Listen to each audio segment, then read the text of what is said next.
Now joined by Jordan Walker, the St. Louis Cardinals' first-round pick in this summer's draft, the Decatur High School product and LakePoint Sports alumni. Jordan, welcome in. Thanks for the time. Thanks for having me. It's a joy to be here. You got it. Now, little has been typical about your experience since being drafted 21st overall in June. There was no typical visit to go to the park for a game after being picked, no going off to join a minor league team. What has this been like for you, this process, and how did the Cardinals still find a way to welcome you into the organization? It's different. Definitely is different. Talking to some guys about their experiences. I actually watched some videos about their experiences right after they got drafted, and it was definitely different. They obviously didn't have all the opportunities that they could give me to welcome me, but I still felt really welcome. I went up to St. Louis. We got to meet all the head office guys, and they were all really nice to me. I actually got to go see the museum, the St. Louis Cardinals Museum, and that was really cool. I was like, I got to do that. I got to sign, I guess, my contract in the main office building. So that was really cool. I got to a little tour of the stadium. So that all those things were really cool and felt welcoming. And I missed out on the game, but definitely don't feel, I guess you could say, any less welcomed. They really did a good job. And then my buddy here, Mason Wynn, he's also drafted in my year, was talking about his experience too.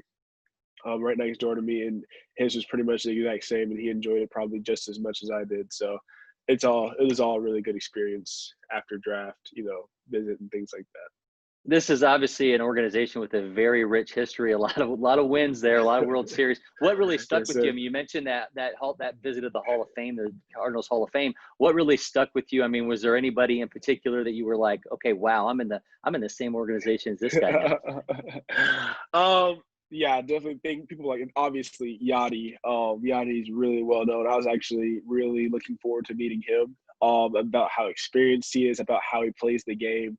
But yeah, they showed me all the things, and I think the thing that most impressed me about it is just like how connected everybody is, because I feel like some organizations might not have like the family aspect. And for example, all the guys here know a majority of the major leaguers, like on a personal level, and that's not really the atmosphere I was expecting, but they did show me.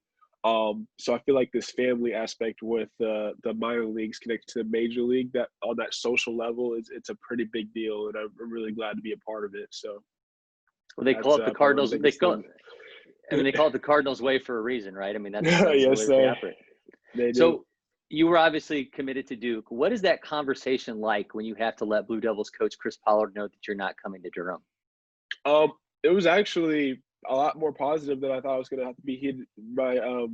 He was really, really positive about it and happy about it, and telling me how he was there if I needed him, if I ever needed to talk to him.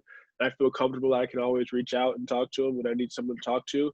But he's really supportive, and so that was like a pretty good conversation to have, and him letting me know that really meant a lot to me. So it definitely helped me through this process, getting that out the way, and him being behind my back, even though I'm not going to be showing up to Duke, obviously, but still having a person like him to talk to, it definitely helps. So I really appreciate him for doing that.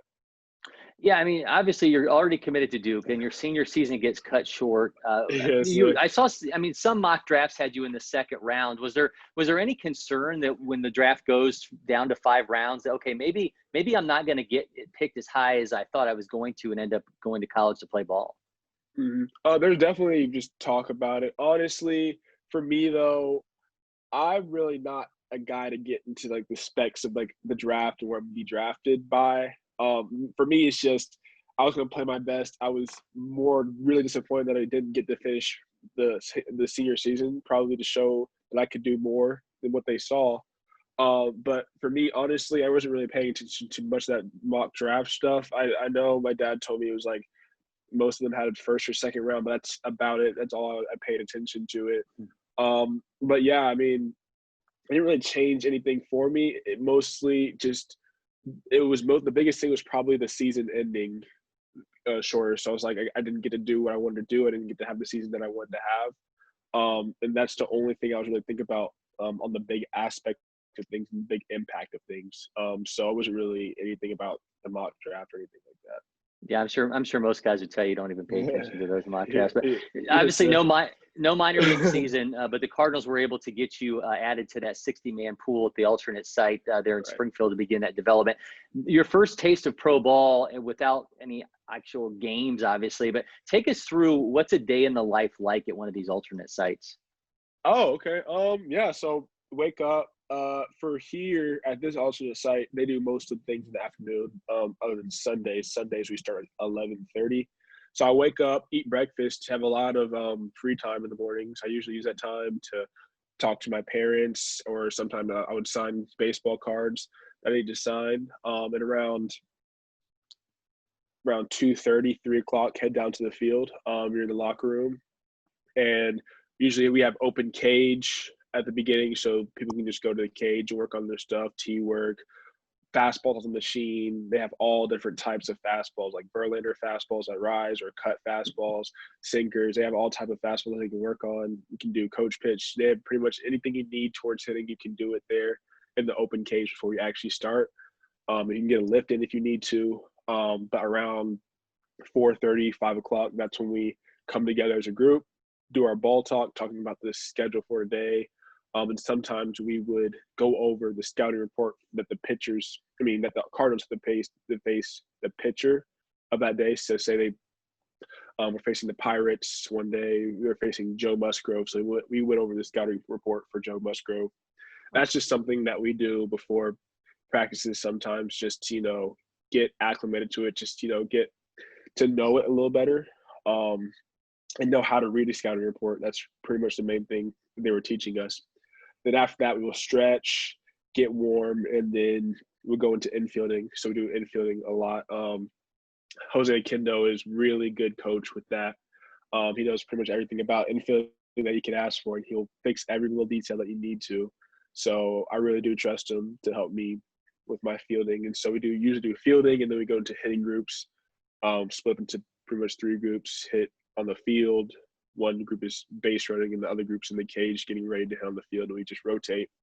And then at the end of it, we play around like 7 o'clock. We play a live BP, so we face the pitchers here, so that's pretty cool. And so we do probably 4 or 5 innings, just live BP, and then we're usually done. We get it started back up the next day. So days I couldn't ask for a better setup on the schedule, because I'm really having a good time with it. And I think it's really helping me, get ready for the pro season whenever it happens. So, I mean, you're on your own, but you're not on your own. I mean, you mentioned you guys are staying in a hotel. You got your buddies right next to you. What's been the biggest adjustment, though? I mean, obviously you can't go out, but from a personal standpoint, you're not at home anymore. Right. You're kind of on your own. So what's been the biggest adjustment? Right. I guess I just gotta get used to not having living with people. I mean, I guess I do have people next to me, teammates next to me, friends next to me, but it's more of everything has to be personal. I have to figure out what I'm going to eat for breakfast. I have to figure out how to get food for myself. I have to figure out how I'm going to eat throughout the day. They do provide meals, but sometimes I might forget to order a meal, or sometimes it's not something that I would really like.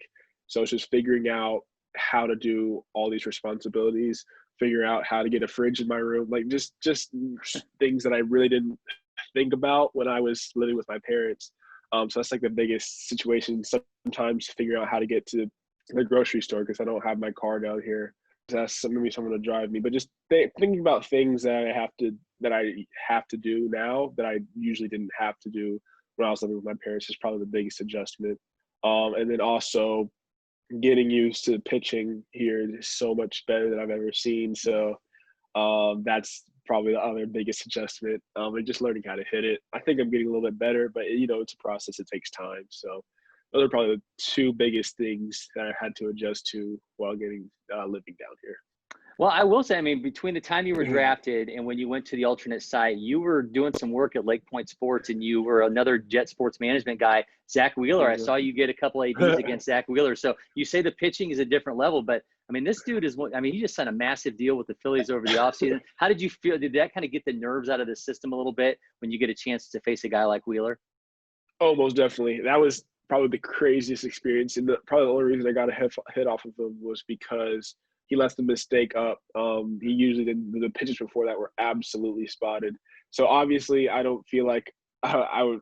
I'm be frank. I'm not gonna. If I was facing him every day, it would not be good. But I feel like right out the gate to face him, just see a professional pitcher, that definitely helps me prepare myself for being down here.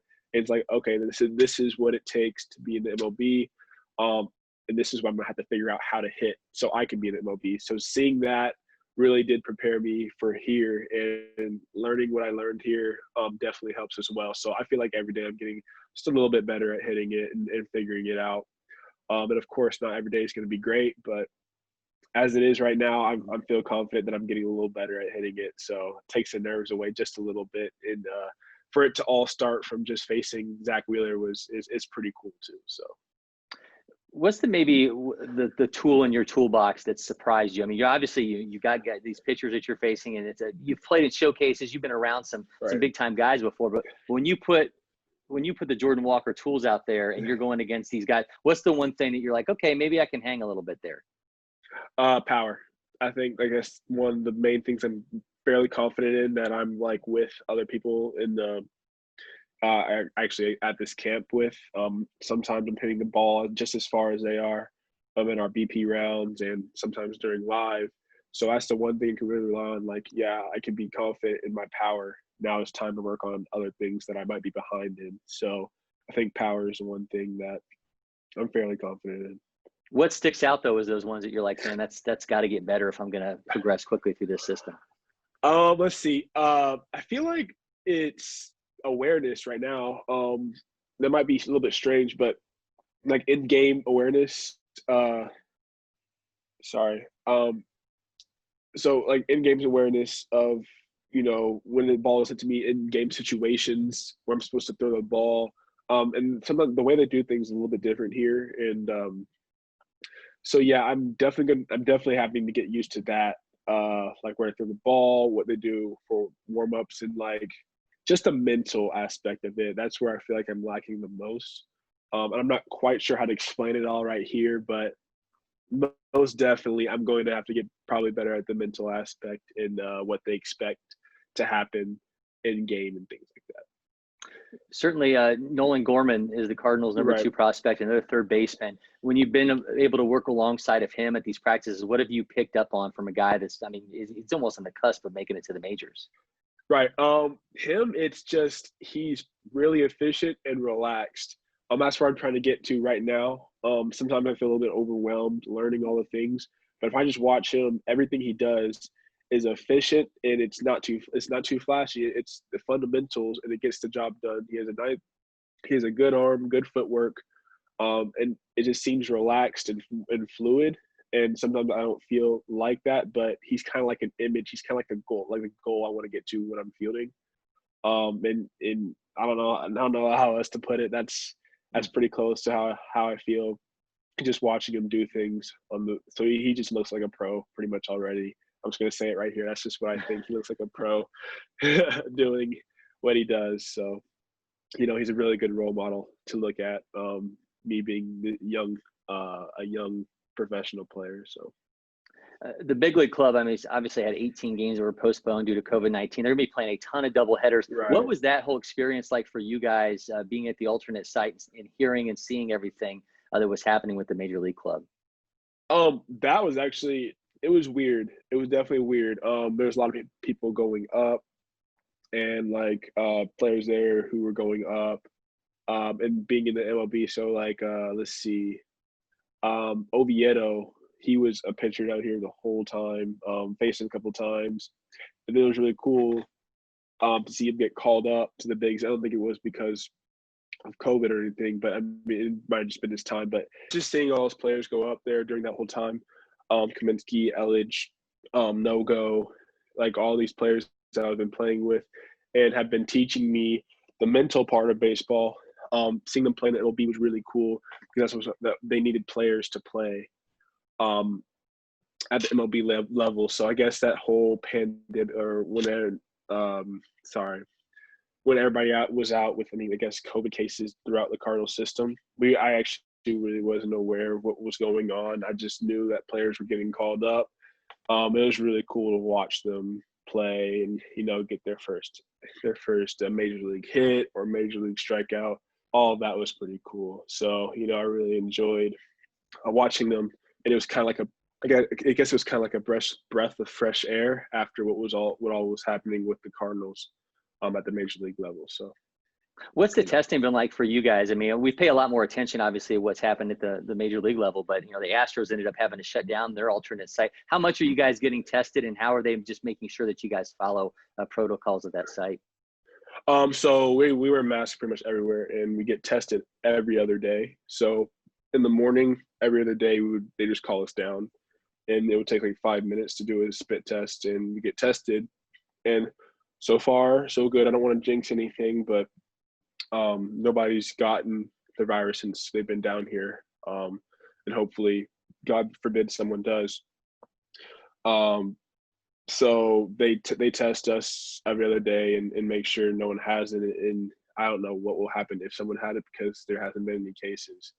And hopefully it continues like that. So that's pretty much how they've been handling it. And they've been checking our temperature pretty much before we leave, before we go into the hotel and the clubhouse. So you and the Cubs at Howard, this was the first time that alumni of the Diversity Focused Breakthrough Series were selected in the first round of the draft. What does that mean to you to having gone through that experience, but not only to be an example for other young players who may be wondering about baseball being a path for them?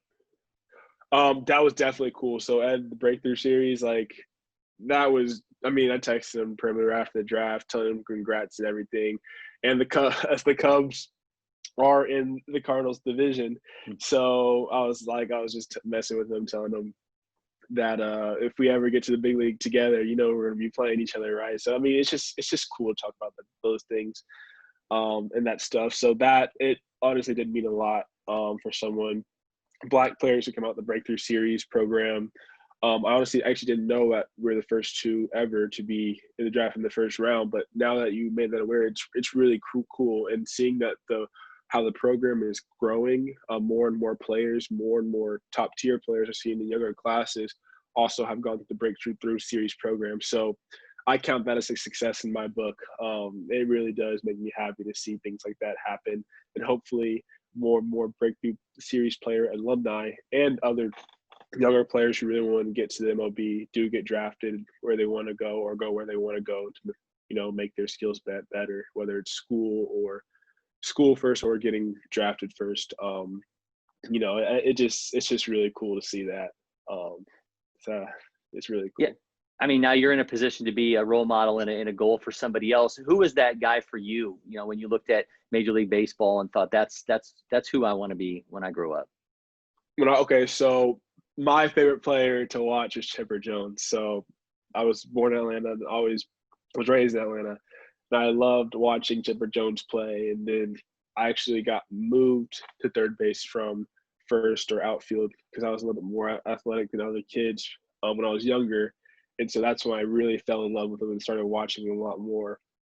And watched how he hit for power and used at third base and things like that. So I was just, I wanted to be like him. I wanted to be in the MLB like him. He just was so fun to watch when I was growing up. And now that I'm at third base, I want to be just as or even better than him. That's my goal right now. So, yeah, that's what I'm thinking. Are we going to add switch hitting to the repertoire then? You're going to be Chipper. You got to hit from both sides.